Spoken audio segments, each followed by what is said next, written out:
Eat enough calories. Eat healthy food. Eat at the right times. Stay hydrated. Choose the right drinks and snacks. Consume enough carbs and protein. The advice and options can be rather overwhelming when you're trying to fuel your body for athletic training. Thankfully, we have a nutrition expert here today to help us sort it all out and give us practical and applicable advice for daily dining. Welcome to episode number 24 of the Blue Water Running Podcast. I'm your host, Meran, and this podcast features and celebrates the accomplishments of cross-country and track and field athletes from the Blue Water area of Michigan. Today's guest is Amanda Maltese, a registered dietitian and a personal trainer, and the private practice owner of Healthful Coaching, LLC. Amanda holds an undergraduate degree from Oakland University and a master's in human nutrition and dietetic internship at Eastern Michigan University. She is a former soccer player and was inspired to become a registered dietitian through her health journey. She learned the importance of nourishing her body by using food as medicine to improve body composition, energy levels, and metabolic markers. She is passionate about helping others optimize their well-being through personalized nutrition. Amanda's website is www.healthfulcoach.com, where she promotes sustainable changes for long-lasting results through personalized nutrition plans and evidence-based lifestyle practices. Amanda's favorite quote by T. Colin Campbell is, "Good nutrition creates health in all areas of our existence. All parts are interconnected."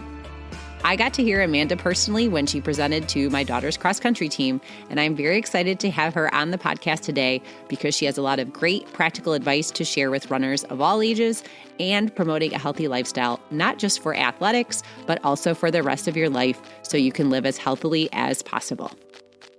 Welcome to the Blue Water Running Podcast, Amanda. Thank you so much for having me. Absolutely. It's my pleasure. Well, let's start out by having you tell us about yourself. I know you have an athletic background, and then how you first became interested in the field of nutrition and dietetics. Yeah, so I played soccer growing up. My whole childhood I played, and I never really had an understanding of how nutrition really impacts your performance, recovery. And as I was going through junior high and high school, I started learning more about nutrition. And that's really when I became interested in nutrition and dietetics. And I started looking into, how can I make this my career? And that's how I became a dietitian. I started looking into this, and I went to school. I went to Oakland University and studied nutrition, and then went on for my master's in nutrition at Eastern Michigan University. And they do a coordinated program. So I had my master's and became a dietitian there, did my internships. So that is really where, I became a dietitian because I saw how important nutrition was, not only for sports, but also just overall your lifestyle. If you want, just overall health in general, I think it's really important. I saw a huge change once I started really implementing those things that I was learning in school in my just overall health. Really, sleep was better. I had better endurance. And even better grades in school, if you could believe it. I was just overall focused more. So I saw a huge change once I started really dialing in my nutrition. So yeah, I'm a huge advocate for nutrition for performance, but also just overall health. Perfect. Well, many of our listeners are teenagers, mostly. So starting with the teen athlete's body, how do their nutrition needs differ during that age versus, let's say, an average adult, specifically when we are talking about teenage runners? Yeah, so teenage runners especially, there's a big difference between teenage athletes and adult athletes. Because of that crucial age, there are unique nutritional needs due to rapid growth and development. So you do need a higher caloric intake specifically from carbohydrates and protein, especially for running. And you also do need to pay attention to those vitamins and minerals that are crucial for overall health and performance. So things like iron, vitamin C, calcium, vitamin D, those are all very important for the teenage athletes. I am guilty of being pretty inconsistent with breakfast as a teenager. You know, you wake up, you're tired, you might be in a rush. Getting up early is not most teenagers' MO. And so breakfast kind of took a back seat. I'm a lot better about that now as an adult. But why would you say breakfast is the most important meal of the day? Yes, definitely one of the most important. So, especially for teenagers, you need that energy to not only exercise and have better performance and better recovery, but also while you're at school. So it can increase your focus and concentration, also give you that energy to replenish glycogen stores, and it helps with muscle repair. And of course, whatever, depending on what you're eating, can also help hydrate you too. So, starting your day with breakfast is very important. And not only breakfast, but all meals. So, it's really important not to skip any either, which I know a lot of students are guilty of. What if you're not a breakfast person? Like you just have a hard time getting up first thing in the morning and eating. You don't feel hungry, or it's kind of a forced thing. Like you have to force yourself to eat. I know a couple of kids who've said, I'm just never hungry in the morning and I don't want to eat. So, what is your advice to those kids? Yeah, that's, very common. And some people just, it might just be in their nature not to eat breakfast or not to really be hungry. So I would say to at least have a snack. So if you could get yourself to drink maybe milk or even a protein drink, a smoothie, you'll at least be getting some hydration and hopefully some carbohydrates and protein from the drink that you're having. But I would say, start your day with something. So if you don't like to eat, then opt for a drink, but hopefully you can find one that has carbohydrates and protein like milk. One of the things that really stood out to me when I heard you speak in person was when you don't eat anything upon awakening and you go about your day and you skip that morning meal, you put yourself in a caloric deficit from the get go. So that really was a strong point for me. Like, oh, you don't want to be building from this deficit all day. Right. Yeah. And that can, lead to irregular blood sugar, and you may not be getting your adequate nutrition, which can lead to, of course, many things, but increased injury. It could take you longer to recover and limited performance on race day or practice. So not only, from a sports perspective, it's important, but also just to really have a healthy body, and especially for teens, it's important not to be in that caloric deficit when you are in a sport and exercising so frequently. Right. That was great advice for my daughter. She's not a breakfast eater. She has to force herself to eat something in the morning. She's just never hungry. And so we said, even if it's something small, you're not getting to practice, 5 hours behind your eating where you would have had something to kickstart your calories. So I think that helped her see the bigger picture. It's not just breakfast, it's everything that comes after that. So that helped her a lot. Yeah, no, I'm happy to hear that. And it is so common to skip meals or maybe not to even bring snacks to school too, but it's so important for exercise and performance to make sure you're not skipping those. So that's great. Just having a little snack could really benefit anybody. Great. Well, speaking of the meals throughout the day, what is the difference between complex and simple carbs, and what would be the best time throughout your day to utilize each of them specifically? Yeah, so complex carbs, those are going to be your higher fiber carbohydrates. So think slow digesting. They do have fiber, so it does take longer for them to digest. So complex carbs are very good for us, but from a sports perspective, you don't want to be having those right before a race or before practice because it does take longer to digest. So some examples of those would be whole grains like brown rice, quinoa, sweet potatoes, lentils, any kind of like peas, nuts and seeds. Those are all going to be higher in fiber. Complex carbs, they're great for us, but not right before exercise. Simple carbs, on the other hand, those are fast digesting. So those would be the ones that we want to utilize before exercise and even during. So for any long endurance events, you can use these to maintain your energy levels. And this would be like a sports drink, fruit juice, maybe some of those energy gels and chews, honey, applesauce, maybe even some pretzels or crackers too. Those could be great options. What are some other recommendations you have for a student who's trying to pack some snacks and just munch throughout the day?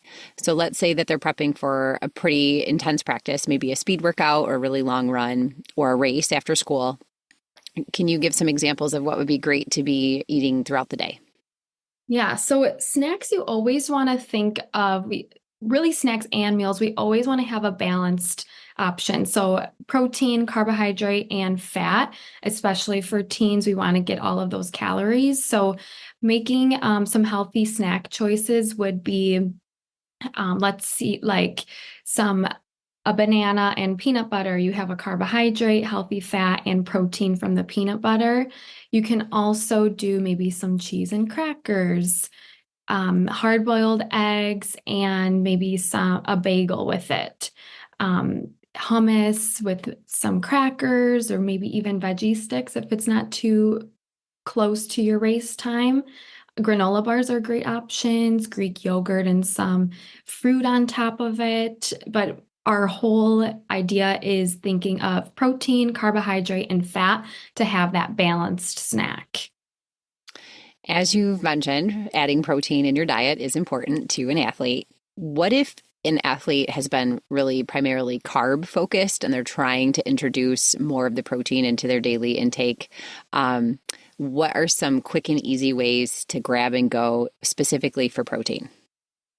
Yeah, protein's really important for that repair. So when we are exercising, we're breaking down muscles. So we need to have that protein in our diet. So some easy ways to incorporate protein would be maybe some cheese sticks or even just some milk. Milk has a great amount of protein in it. So that's an easy way to get protein while you're at school. Cheese, any kind of beef jerky, trail mix, peanut butter, hard-boiled eggs, maybe even some of those single serving Greek yogurt cups. That could be an easy way to get your protein in, or even using a granola bar that has some protein in it, or one of those ready to drink protein shakes that could be easily packed in your bag for school to take with you. Perfect.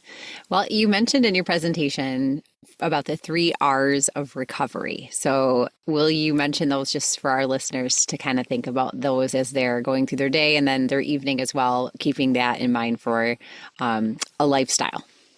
Yeah, so the 3 R's of recovery include refuel, repair, and rehydrate. So when we think of refuel, we want to think of carbohydrates because we need to replenish those depleted glycogen stores.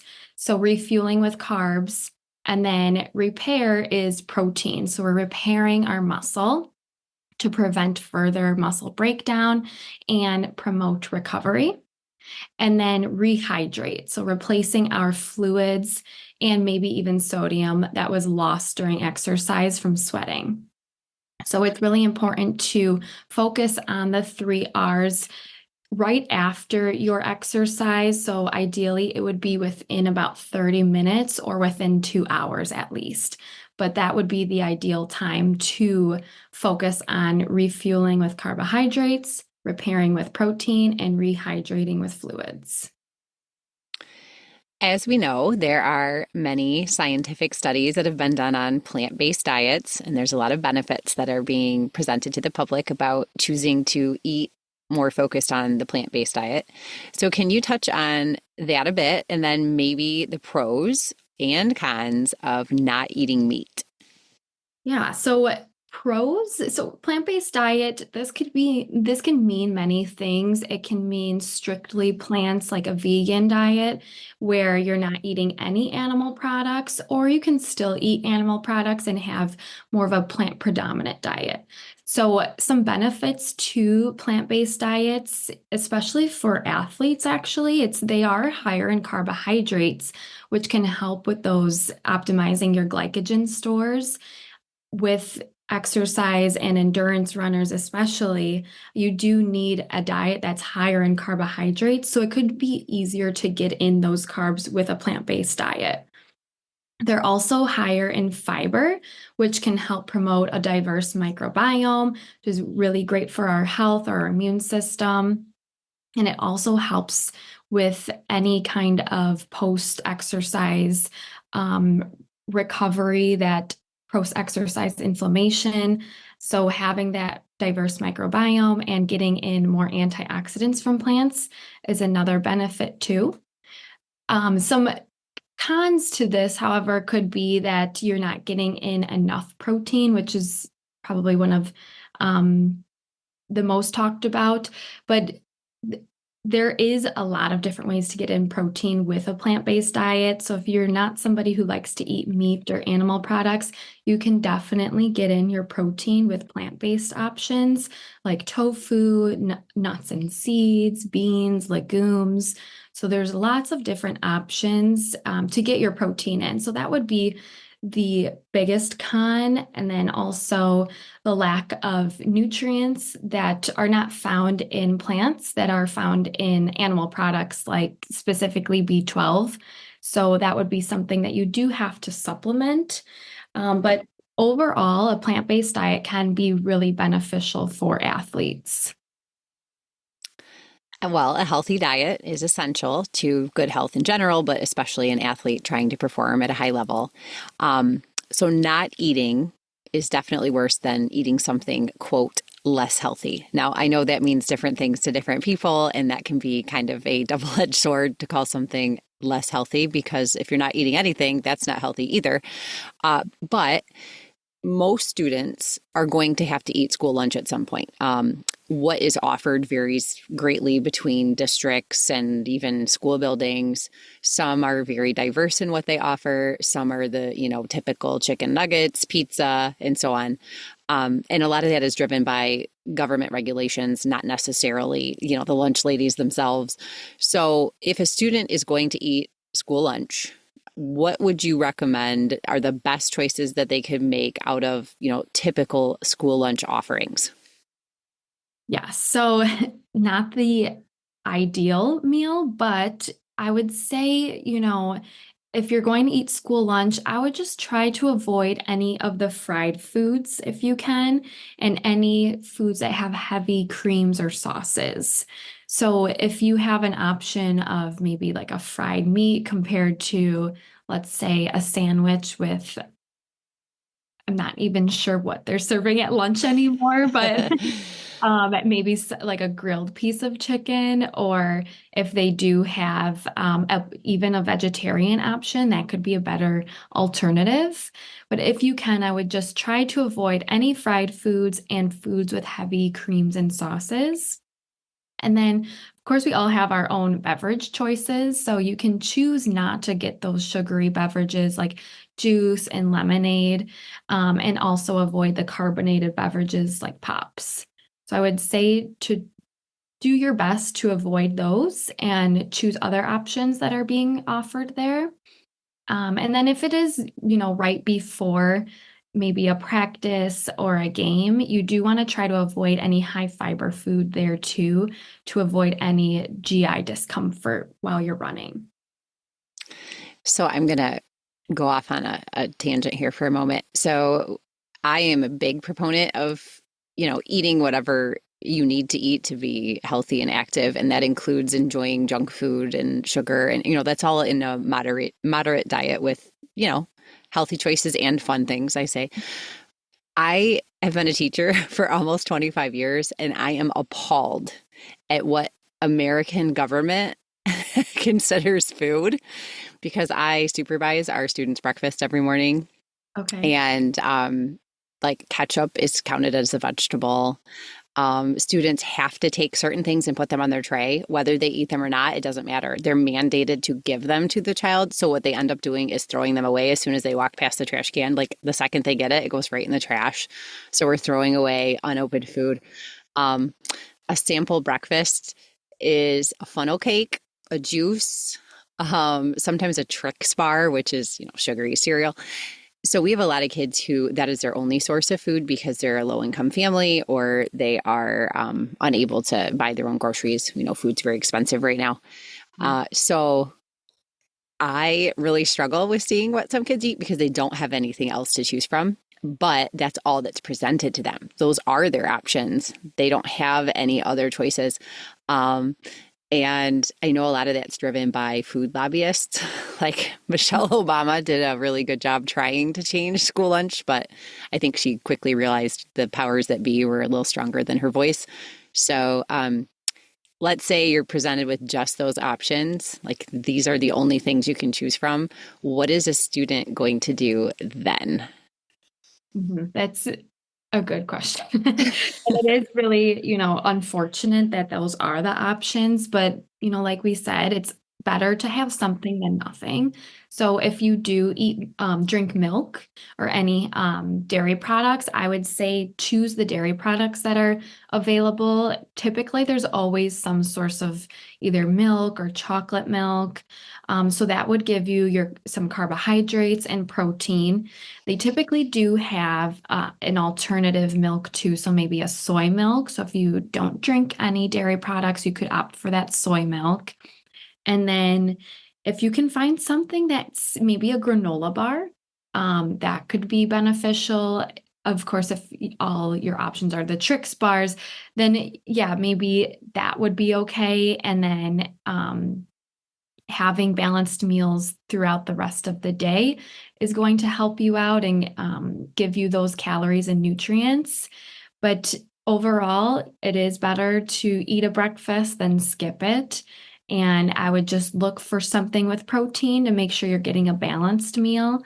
So see if they have, those dairy products there and make sure you're having those accompanied with the other options, which, they might not be the best, but they're going to be giving you some nutrients to fuel you throughout the day. So something is better than nothing. That's the big message. Yeah, it's best not to skip meals, Yes. especially for kids. Yes.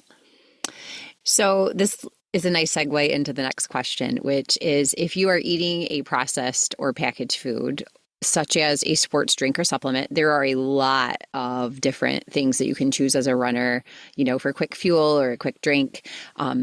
Not all are equal. So, what are some things that a student would want to watch out for if they were trying to pick a healthier choice and maybe looking at the ingredient list? What would be, something to focus on for the best option? Yeah. So when it comes to those packaged foods, I guess it depends on the time that you're using them. So if you are using it during exercise or, during a race, you're going to want to avoid anything that has high fiber in it. So you would want to be avoiding like a complex carbohydrate that has more like nuts and seeds because those are going to have fiber in them, which is going to take longer to digest. They're not giving you that quick fuel source.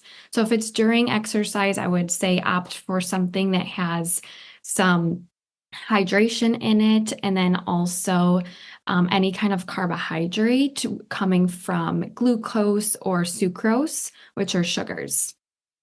And then if you are, maybe using it packaged food afterwards, after exercise, you'd want to look for something that has some protein in it, some carbohydrates, and just look at your overall meal or snack at that time. I know that we had talked about at the presentation about Gatorade, and if a sugar sweetened beverage like that or a exercise drink like that is necessary after a workout. And I would say it would be, best to look at what else you have. So you technically don't need one of those energy or exercise drinks after working out if you do have other sources of carbohydrates in that post-workout meal or snack. So if you're having, let's say, some fruit and some yogurt that would be giving you your carbohydrates, your protein. You don't necessarily need a Gatorade too that does have more carbohydrates and sugar in it. Now, if you were to not have anything else, then that's a time to have it, but it's also not always necessary. So I'd look to see, what is in those drinks. And there's a lot of naturally occurring electrolytes found in food sources as well, if you are consuming a balanced diet throughout the day. So you technically don't always need those electrolyte drinks either. That's good to mention. Would you recommend that runners consume a multivitamin or any kind of other supplement? Do you think that those are necessary, or is that more, a case by case basis or something that a doctor would have to determine? Yeah, I would say that would be more a case by case basis. There's not many studies that are done on anyone under 18. So to recommend a specific vitamin or supplement isn't, really justified. So I would say it would be best to talk to your doctor, maybe seeing your labs and see if you do have any vitamin deficiencies. For women, especially in those teen years, iron is very important to make sure you are getting through your diet. And it is very common to be iron deficient for teenage athletes. So I would say maybe if anything, talk to your doctor if you do have any of those concerns. And then, of course, talking to your doctor first before you take any vitamins, because there's so many on the market and they are not regulated. So that's very important to keep in mind. If you are, over the age of 18 and you're looking to supplement with a multivitamin, I would just look for something that's specific to athletes and has been certified. So there's different certifications. You'll find a label, it says NSF certified sport or then informed sport. But under 18, I would say check with your doctor first and really anybody, because you don't want to be taking anything you really don't need. Yes, exactly. Okay, our last question and maybe the $1 million question. You have to eat fast food. What are you ordering? So can, let's say Chipotle. I would say Chipotle. I would say you can get a good balanced meal at Chipotle, but I don't know if this is considered fast food to you. Well, I mean, it's faster than making dinner, so That's just making dinner. So I would go for Chipotle. If I had to choose something else, I would, maybe do a black bean taco from Taco Bell. But yeah, I would go for Chipotle. You could get some rice, beans, protein, and lots of good foods there that can, really build a balanced diet, add color to your meal, and be an better alternative than something fried. agreed. But I'll have you put this out there too. It's okay, teenagers, to eat something fried or junk, too. Like we all like junk food and sweets, and it's okay to eat those Definitely. things. Yeah. And everything has to be consumed in moderation. Yes. I know we talked about we're pro ice cream. So everything in moderation.